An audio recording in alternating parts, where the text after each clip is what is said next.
नमस्कार शेतकरी मित्रांनो. कांदा उत्पादक शेतकरी मित्रांसाठी आजची सगळ्यात मोठी बातमी. शेतकरी मित्रांनो, आजचे म्हणजेच दिनांक 23 ऑगस्ट 2024चे कांदा बाजारभाव हे जाहीर झाले आहेत. शेतकरी मित्रांनो, आज लासलगाव बाजार समितीमध्ये कांद्याच्या दरात 200 ते 300 रुपयांच्या पुढे वाढ बघायला मिळत आहे.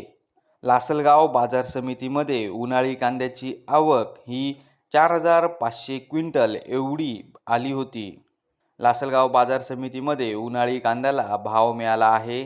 कमीत कमी दर 2,000 रुपये भाव मिळाला. जास्तीत जास्त दर 4,000 रुपये भाव मिळाला.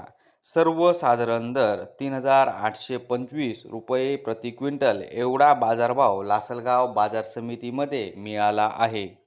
शेतकरी मित्रांनो, आपला कांदा हा योग्य ती प्रतवारी करून तसेच टप्प्याटप्प्यामध्ये